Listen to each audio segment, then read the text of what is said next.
เจริญพรสาธุชนญาติโยมทุกท่านวันนี้เป็นวันธรรมสวนะวันพระเมื่อถึงวันพระเราชาวพุทธก็เดินตามวิถีแห่งพระเดินตามวิถีแห่งพุทธ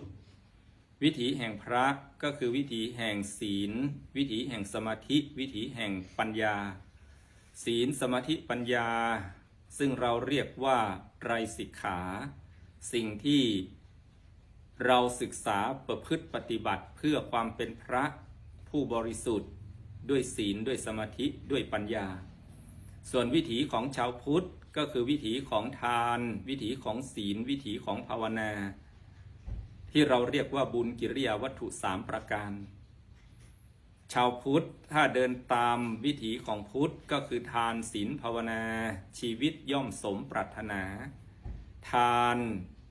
ทำให้มีกินศีลทำให้มีสุขธรรมะภาวนาทำให้พ้นจากทุกข์ในวันนี้วันพระญาติโยมสาธุชนชาวพุทธก็เข้าวัดปฏิบัติธรรมฟังเทศน์ทำบุญการทำบุญของเราทั้งหลายจะได้บุญต่างกันทำเหมือนกันวัดเดียวกันพระองค์เดียวกันสิ่งของเหมือนกันแต่คนทำนั้นต่างกันจะได้บุญต่างกันก็เพราะความสมบูรณ์ขององค์ประกอบแห่งบุญ3ประการนี้มันต่างกันการทำบุญจะได้บุญดีผลบุญดีสมบูรณ์ก็เพราะดี3ข้อ 1. ทายกผู้ให้ทานเป็นคนดี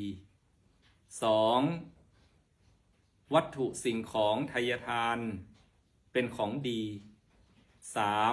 3. ปฏิฆาหกผู้รับทานอันหมายถึงภิกษุสงฆ์องค์สามเณรเป็นคนดีมีศีลมีธรรม3ประการนี้เป็นองค์ประกอบของการทำบุญเปรียบเสมือนชาวนาที่เขาทำนาปลูกข้าวจะได้ข้าวสมบูรณ์ก็เพราะดี3ประการ 1. ชาวนาดี2. ต้นกล้าดี3. ผืนนาดีถ้า3ดีนี้มีครบเมื่อไหร่การปลูกข้าวก็ได้ข้าวสมบูรณ์ชาวนาดีเปรียบเสมือน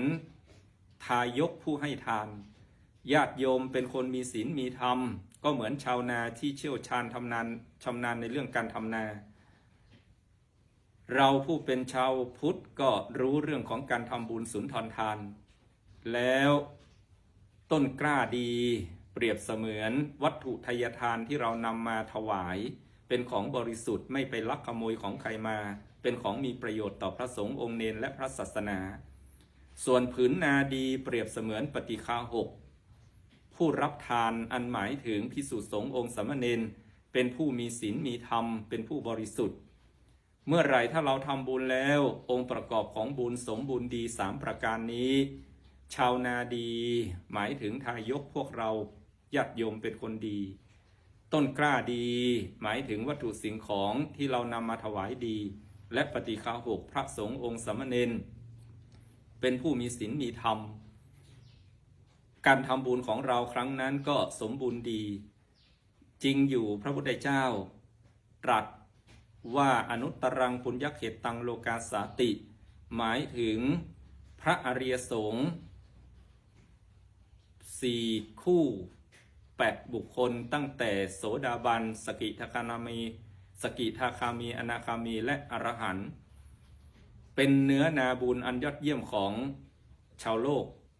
แต่ภิกษุสงฆ์องค์เณรที่เป็นผู้ที่สืบทอดศาสนาเรียกว่าสมมุติสงฆ์ก็เป็นเนื้อนาบุญของญาติโยมสาธุชนเช่นเดียวกัน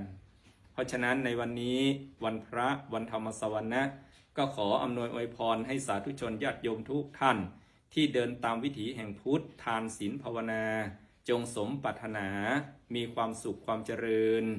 ด้วยกันทุกท่านทุกคนเทอญ